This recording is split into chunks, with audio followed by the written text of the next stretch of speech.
የኢትዮጵያን አየር ክልል በአስተማማኝ ሁኔታ የሚጠብቀው ዘመናዊ አየር ኃይል የሰማዩ ንስር።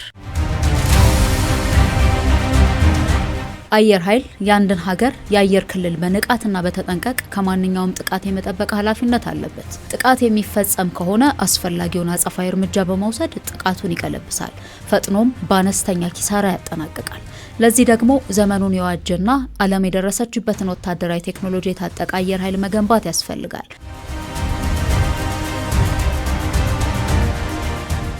የኢትዮጵያ አየር ኃይል ለሀገራዊ ሉዓላዊነትና ለሕዝባዊ ኩራት ዋስትና ሆኖ የቆመ ዘመናትን የተሻገረ የታሪክና የጀግንነት ማማ ነው። ሰማዩ የኛ ነው የሚል ስም የተሰጠው በጀግኖች አብራሪዎች ደምና አጥንት በላቀ የአየር ላይ የበላይነት እንዲሁም ጥልቅ በሆነ የሀገር ፍቅር የተጻፈ እውነት ስለሆነ ነው። የመደመር መንግስት ነባራዊ ሁኔታን ያገናዘበና በሁለንተናዊ አቅሙ የጎለበተ ዘመናዊ አየር ኃይል ከመገንባት አንጻር ያከናወናቸው ስራዎች አበረታች ናቸው። በዚህም የአየር ኃይሉን የቴክኖሎጂ ሽግግር በማጠናከር ቀጣናዊ ሰላምን ከማስከበር ባለፈ አህጉራዊ ተወዳዳሪ እንዲሆን በቁርጠኝነት እየሰራ ይገኛል። በተለይም የዘመኑን ውጊያ ስልት አጢኖ የሚረዳ የሰለጠነ የሰው ኃይል እንዲሁም ውጊያ ጨራሽ የሆኑ ሰው አልባ አውሮፕላኖችና ሌሎች ተዋጊ ጀቶችን መታጠቅ ላይ ትኩረት አድርጓል። አውሮፕላኖችን የሚያመርተው ስካይዊን ኤሮኖቲክስ ኢንዱስትሪን መጥቀስ ይቻላል።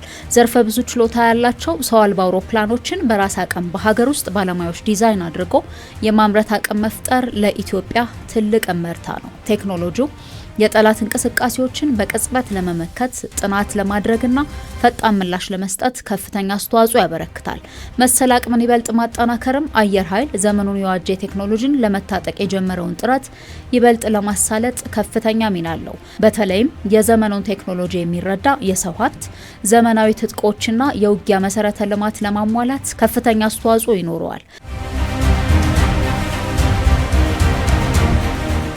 አየር ኃይል ጥቃት የሚፈጸም ከሆነ ጥቃቱን በአጭር ጊዜ ለመቀልበስና በትንሽ ኪሳራ ለመጨረስ ከማስቻሉ ባለፈ ግጭትን ለማስቀረት አቅሙ ከፍተኛ ነው። የቀጠናው የጸጥታ ሁኔታ በየጊዜው በፍጥነት በሚለዋወጥበት እንዲሁም ግጭትን በሚፈልጉ ተዋንያን ፊት ግጭትን ለማስቀረት የሚችል አቅም መፍጠር ደግሞ ጊዜ የሚሰጠው ጉዳይ አይደለም። የአየር ኃይል ዋና አዛዥ ሌተናል ጀነራል ይልማ መርዳሳ እንደሚሉት አሁን ላይ የኢትዮጵያ አየር ኃይል የሀገሪቷን አየር ክልል ከማንኛውም ጥቃት መጠበቅና መከላከል የሚያስችል ቁመና ላይ ይገኛል። አየር ኃይሉ አዳዲስ ቴክኖሎጂን በማፍለቅና የሰለጠነ የሰው ኃይል በማፍራት በ2022 ዓ.ም ከአፍሪካ ቀዳሚ የአየር ኃይል ለመሆን በቁርጠኝነት እየሰራ ነው። ለዚህም የለውጡ መንግስት የአየር ኃይል አባላት ከፖለቲካና ከብሔር አስተሳሰብ እንዲወጡ በማድረግ ኢትዮጵያዊ መልክ እንዲኖራቸው አድርጓል። ከዚህ ባለፈም ሰራዊቱ በየቀኑ የመሳሪያ የአካልና የእውቀት ፍተሻ በማድረግ የተሟላ ስነ ልቦና ተላብሶ ሀገሩን እንዲጠብቅ እየተሰራ ነው። የኢትዮጵያን ሰማይ ከማንኛውም ያልተፈቀደ እንቅስቃሴ ለመጠበቅና ሉዓላዊ ደህንነቷን በአስተማማኝ ሁኔታ ለማረጋገጥ ዘመናዊ የራዳርና የዲጂታል ኮሚኒኬሽን ስርዓቶች ተዘርግተው 24 ሰዓት በንቃት እየተቆጣጠሩ ነው። እንደሚታወቀው ጦርነት በየትኛውም ሁኔታ ሊያጋጥምና ሀገርን ሊያፈርስ ይችላል።